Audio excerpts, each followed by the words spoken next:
सभी को नमस्कार। उपस्थित हूँ आप सभी के सामने आज फिर से एक नई वीडियो के साथ। प्यारे बच्चों, कक्षा 2 विषय हिंदी पाठ्य पुस्तक रिमझिम को आज हम यहाँ कर रहे हैं। पाठ संख्या है 14, नटखट चूहा।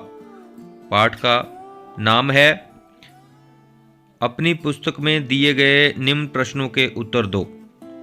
लर्निंग आउटकम रहेगा 2014 और 2015। आइए देखते हैं पहला प्रश्न क्या है। पहला प्रश्न कहानी से। देखिए, ये कहानी है, एक चूहे की कहानी है। एक चूहा है जो बारिश के कारण बाहर नहीं निकल पाता है, लेकिन बारिश के बाद वो जैसे ही बाहर जाता है, फिर उसके बाद वो किसी कपड़े की दुकान पे जाता है, वहाँ से कपड़ा मांगता है। लेकिन जब दुकानदार कपड़ा देने से इनकार कर देता है तो वो उसको डराता है, धमकाता है कि मैं अपनी पूरी सेना लेकर आऊँगा और तुम्हारे सारे कपड़े को उतर जाऊँगा। तो वहाँ से उसे एक रेशमी कपड़े की कतरन जो है वो मिलती है। वो अपने लिए टोपी बनवाना चाहता है। फिर वो दर्जी के पास जाता है। दर्जी भी उसी तरह से उसको बोलता है कि मैं नहीं सिलूँगा आपकी टोपी। तो दर्जी को भी वो धमकाता है।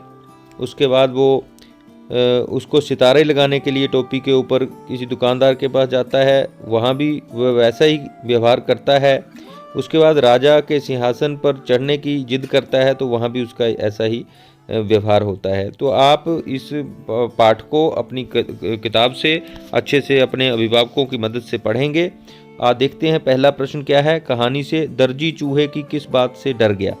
दर्जी चूहे की इस बात से डर गया कि वह अपनी पूरी सेना लेकर आएगा और उसके सारे कपड़े जो है वो कुतर जाएगा। दूसरा प्रश्न क्या रहेगा? चूहा टोपी क्यों पहनना चाहता था? चूहा इसलिए टोपी पहनना चाहता था ताकि वह एक राजकुमार की तरह सुंदर लगे। तीसरा प्रश्न है, चूहा टोपी पर सितारे क्यों लगवाना चाहता था? वह इसलिए अपनी टोपी पर सितारे लगवाना चाहता था ताकि उसकी टोपी सुंदर दिखे।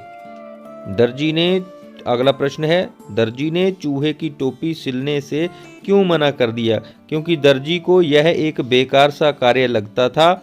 दर्जी इस बात को मानता था कि चूहे की टोपी सिलना एक समय खराब करने वाला काम है।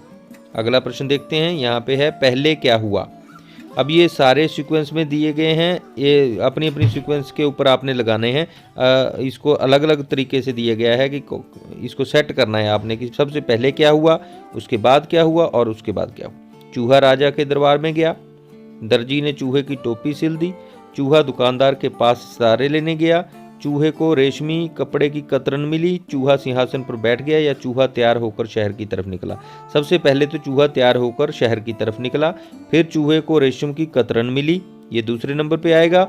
उसके बाद दर्जी ने चूहे की टोपी सिल दी, ये तीसरे नंबर पर आएगा। उसके बाद चूहा दुकानदार के पास सितारे लेने के लिए गया, ये आएगा। उसके बाद चूहा राजा के दरबार में गया और अंत में आएगा चूहा सिंहासन पर बैठ गया। ठीक है, इस तरीके से इसको पूरा करना है। अगला प्रश्न है, तुम्हारी समझ से बारिश के मौसम में ऐसा क्या होता है जिससे चूहा अपने बिल में से निकल नहीं पाया होगा? ये बिल्कुल आसान है। बारिश के मौसम में आप अपने अनुभव के अनुसार लिख सकते हैं कि बारिश के मौसम में चारों तरफ गीला ही गीला होता है और कीचड़ होता है। ठीक है, मिट्टी गीली होती है, कीचड़ होता है, इसलिए वो अपने घर से नहीं निकल पाया, बिल से नहीं निकल पाया। क्या तुम्हें भी चूहा नटखट लगा? क्यों? चूहा हमें भी नटखट लगा, बिल्कुल, क्योंकि वह अपनी बात को मनवाने के लिए सबको अपनी सेना को लेकर आने की धमकी देता रहा। उसने अपनी बात को सबसे धमकियां दे देकर मनवा लिया, इसलिए वो नटखट लगा। कपड़े वाले ने, दर्जी ने, सितारे वाले ने चूहे की बात पर ध्यान नहीं दिया। तुम्हें इसका क्या कारण लगता है? देखिए, उनको ये बिल्कुल बेकार कार्य लगता था चूहे की बात पर, इसलिए उन्होंने ध्यान नहीं दिया कि चूहा टोपी क्यों पहनेगा। वो चूहे के लिए टोपी बनी ही नहीं हुई है, इसलिए उन्होंने उसके लिए ध्यान नहीं दिया। तो इस बात को भी आप अपने तरीके से लिख सकते हैं। अंगूठे की छाप से आपने क्या करना है? पिछले साल तुमने अंगूठे की छाप से चिड़िया, अनार, गठरी, कठपुतली बनाई थी। अंगूठे की छाप से अपनी पसंद के कुछ और चित्र बनाओ। ये आपने बनाने हैं और अपनी कक्षा के जो व्हाट्सएप ग्रुप है उसमें प्रेषित करने हैं। तो ये थी छोटी सी वीडियो। आप सभी का धन्यवाद। जय हिंद।